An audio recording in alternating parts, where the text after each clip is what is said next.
ini merupakan momen dan bahkan mereka fokus beribadah di bulan suci Ramadan. Dan Sufyan Ats-Tsauri rahimahullah taraka jami'al a'mal, beliau meninggalkan semua aktivitas beliau, amalan-amalan beliau, karena fokus dengan Al-Quran di bulan suci Ramadan. Beliau mengkhatamkan Al-Quran, fokus membaca Al-Quran, sibuk dengan ibadah yang beliau kerjakan. Para jemaah yang dimuliakan oleh Allah Subhanahu wa taala, mari kita tingkatkan kualitas serta kuantitas amalan kita di bulan suci Ramadan ini. Kita harus ada perubahan dan pola yang lebih baik lagi dengan sebelumnya di bulan-bulan selain bulan Ramadan. Harus kita tambahkan kebaikan kita. Mungkin yang sebelumnya kita belum pernah melaksanakan salat duha misalnya. Di bulan suci Ramadan, silahkan mengerjakan salat duha. Bagi kita yang berinfak, mendermakan hartanya di jalan Allah, maka di bulan suci Ramadan ini teruskan berinfak di jalan Allah. Dan tambahkan kebaikan. Begitu juga dengan kita yang ingin fokus qiyamul lail. Setelah kita berjamaah salat tarawih bersama imam, ataupun kita ingin menambahkan salat di tengah malam, silahkan kerjakan. Dan ini banyak kebiasaan para salaf sebelumnya. Mereka sangat bersemangat dengan tamu yang mulia ini. Dan bulan Al-Quran dan bulan suci Ramadan adalah bulan Al-Quran. Mari juga kita memperbanyak membaca Al-Quran di bulan yang penuh mulia ini. Dan Al-Quran adalah pedoman bagi kita, dan kita merasakan bagaimana manisnya, nikmatnya membaca kalamullah. Tak kala dalam kondisi kita berpuasa, hati kita yang begitu lapang, dan juga merasakan manisnya keimanan tak kala kita menjalankan ibadah puasa ini serta mengamalkan membaca Al-Quran. Para jemaah yang dimuliakan oleh Allah Subhanahu wa taala, Uthman ibn Affan mengatakan, "Lau tahurat qulubuna lama syabi'na min kalami rabbina." Seandainya hati kita ini bersih, kita tidak akan pernah bosan dengan membaca kalamullah. Maka teruslah kita memaksa diri kita untuk beribadah.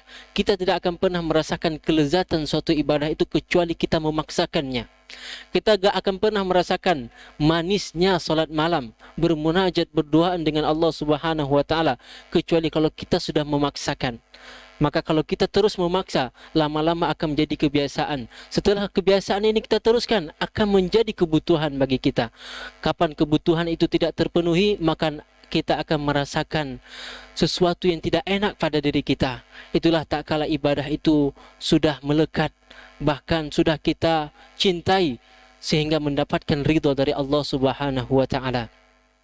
Teruslah kita memanfaatkan para jemaah bulan suci Ramadan ini untuk memperbanyak beramal saleh di dalamnya. Karena bulan suci Ramadan ini bulan yang penuh berkah. Qad ja'akum syahrul Ramadan syahrun mubarak. Nabi mengatakan, sungguh telah datang kepada kalian bulan Ramadan, bulan yang penuh berkah. Yang mana di bulan suci Ramadan ini adalah dibukakannya berbagai pintu-pintu surga. Futihat abwabul jannah wa ughliqat abwabul jahim, dan ditutupnya pintu-pintu neraka. Dan Allah Subhanahu wa taala mewajibkan kepada kita berpuasa di dalamnya. Wal mahrum fiha, dan barang siapa yang diharamkan kebaikannya, maka dia telah mendapatkan kerugian yang besar. Para jemaah yang dimuliakan oleh Allah Subhanahu wa taala, seorang salaf pernah berkata, beliau bernama Al-Mu'alla bin Asad Ibnu Al-Ma'mar, mengatakan bahwa bapaknya itu menyampaikan kepadanya di waktu malam, "Qumu, bangunlah kalian semuanya. Qiyamul lail, dirikanlah salat malam. Fa innakum la'allakum la tudrikuhu ba'da amikum hadha." Mungkin bisa jadi kalian tidak akan mendapatinya setelah tahun ini. Artinya, kalau kita tidak memanfaatkan momentum bulan suci Ramadan ini para jamaah rahimakumullah, maka kita tidak akan tahu apakah kita akan berjumpa lagi dengan Ramadan selanjutnya. Dan kesempatan itu sebuah hal yang sangat berharga dalam kehidupan kita. Dan inilah kelebihan yang Allah berikan kepada umat Nabi Muhammad SAW. Kita umur yang tidak begitu panjang. A'maru ummati ma baina sab'in. Umurnya umat Nabi Muhammad SAW itu berkisaran sekitar 60 tahun. Wa qalilun ma yajuz zalik, dan sedikitnya melewati daripada itu. Makanya dengan adanya hari-hari yang mulia, masa-masa serta momentum seperti bulan suci Ramadan, mungkin kita tidak sampai untuk beramal sepanjang tahun dengan umur kita yang terbatas. Tapi Allah dengan maha lembutnya mendatangkan momen-momen yang berharga karena cintanya kepada kita semuanya, untuk mendapatkan serta meraih pahala yang besar di sisi Allah Subhanahu wa taala. Kullu ummatin yadkhuluna al-jannah, kata Rasulullah. Semua umatku akan masuk surga kecuali orang yang mengabaikan, illa man aba, kecuali mereka yang abai. Siapa itu mereka yang mengabaikannya itu? Rasulullah mengatakan, man ata'ani faqad dakhala al-jannah. Barang siapa yang mentaatiku maka ia akan masuk surga.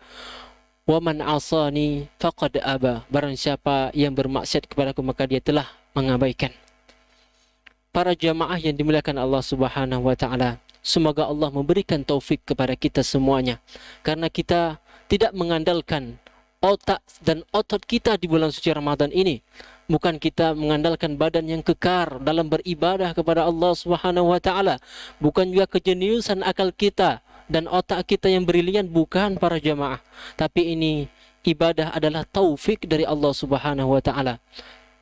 Sekuat apapun Anda, namun kalau Allah tidak mengizinkan dan memberikan taufik kepada Anda untuk meraih keberkahan di bulan suci Ramadan serta keagungan dengan amalan-amalan yang terbaik di dalamnya, maka sungguh kita telah mendapatkan kerugian. Namun teruslah kita berdoa kepada Allah Subhanahu wa taala agar diberikan taufik oleh Allah untuk menjalankan amalan-amalan di bulan suci Ramadan ini dengan meraih, yaitu malam yang mulia Lailatul Qadar, wahia khairu min alfi syahr, yaitu bulan suci Ramadan.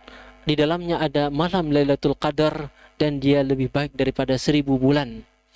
Subhanallah wa masya Allah tabarakallah. Semoga Allah Subhanahu wa taala membimbing kita semuanya, memberikan kita hidayah dan taufik untuk terus menjalankan ibadah di bulan suci Ramadan dengan penuh semangat, dengan penuh keikhlasan kepada Allah Subhanahu wa taala.